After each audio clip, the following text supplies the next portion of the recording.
everyone, it's Lexi, and today I'm going to be sharing with you all the books that I plan on reading in the month of December. So without further ado, let's get started. So this first book is one that I'm currently working on now. I wanted to get it done over Thanksgiving break, but that just did not happen. So yeah, this is like the last month, so I have 5 books left in my Goodreads challenge. I wanted to read 50 books this year, so I'm trying to keep that up, but I have a lot of long books that I need to read, so yeah, wish me luck. So this first book is one that I'm currently reading now. I was hoping to get it done over Thanksgiving, but that didn't happen, but I'm about a quarter of the way through and I really like it so far. It is The Lake House by Kate Morton. And this is about a girl named Alice who kind of grew up from this really wealthy family, and they had this lake house up in Cornwall. And one day when they were throwing a big midsummer's party during the fireworks show, her youngest brother disappears from his crib and never to be seen again. So this family kind of deserts this house for 70 years. So flash forward 70 years after the fact, and a detective, let me get her name, it is Sadie. She kind of stumbles upon this mystery and she kind of wants to know more about what actually happened and all that.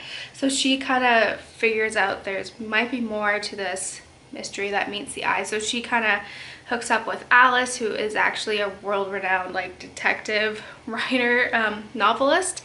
So yeah, I really like it so far. It is pretty dense, I will say, but I really like it so far, and I hopefully will get it done soon because there's a lot of neat books coming out this month that I really want to get to. So next I want to read Talking as Fast as I Can by Lauren Graham, and this comes out the 29th, so that's why I was I need to get this done now so I can start reading that, which is a collection of essays that she wrote from Gilmore Girls to the Gilmore Girls revival, everything in between.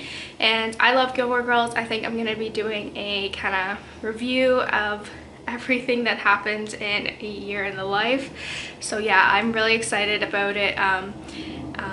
Yeah, and I think it's really interesting, just all that stuff. So you need to kind of see everything in there. So yeah, this is definitely a book that I will for sure be picking up right after I finish The Lake House. So the next book that I also want to read also comes out on the 29th, and it is The Fate of the Tearling by Erika Johansen. And this is the last book in the Queen of the Tearling trilogy, and I'm really excited to see how this all ends. It did leave on a pretty big cliffhanger. I think I need to do a recap though, just to be sure, because it's been a while and these books are pretty dense, and I always have to tag them because there's minor characters that they'll bring up for a sentence and they make up a bigger thing. So yeah, I'm really excited to see how this all concludes and all that. So that's really exciting. I don't want to give too much away, but basically the premise of this story is about this girl named Kelsey who was kind of sent off after she was born to this couple in the woods. And she's the queen, I guess you can say. So when her mother has died and when she finally comes of age, she kind of comes back to the Tearling to kind of regain her throne. But there's also a lot of political stuff going on, both within the court and the neighboring kingdom, and then also religiously as well. And it takes place in the future, but they're a regressed society, which they kind of go into in the second book about why. So, but yeah, I really enjoy the series and I'm excited and all that fun stuff. So yeah. So next I also want to read Heartless by Marissa Meyer, which is a Alice in Wonderland retelling, but told from the Queen of Hearts. And I really like Marissa Meyer's I guess you can say retellings. I think she does a really good job with all these, and just look how pretty this book is. That's the thing, they're getting better with designing books, and this is the hard jacket, and I'm really excited about all this. But yeah, this I'm really excited to kind of read from.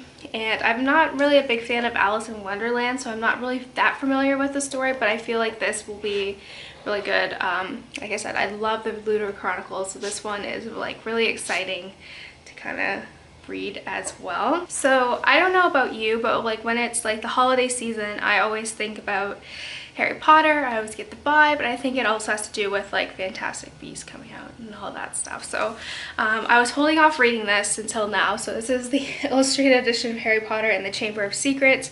I haven't reread this book since I read it in grade 8, which was back in 2000, or grade 9, going into grade 9, the summer before. So it's been like 8, almost 9 years since I've read the Harry Potter series. I did read The Philosopher's Stone last Christmas when it came out, so I'm excited to kind of keep up the tradition, and this will be like a good like bedtime book to read because I can't really walk around classes when I'm on crutches with this in my backpack, and I think people will be like, why is a grad student reading a coloring book or like a picture book? So but yeah, I'm really excited. They do such a good job, and it's amazing how much I forget about the actual book because I've watched the movie so much now that I've had like that storyline memorized. So this one is, I'm really excited to start reading. So yeah, so that's it guys. I hope you enjoyed this video. Let me know in the comments below what some of the books you're reading this month are, and yeah, don't forget to give this video a thumbs up, and I will see you next time. Bye guys.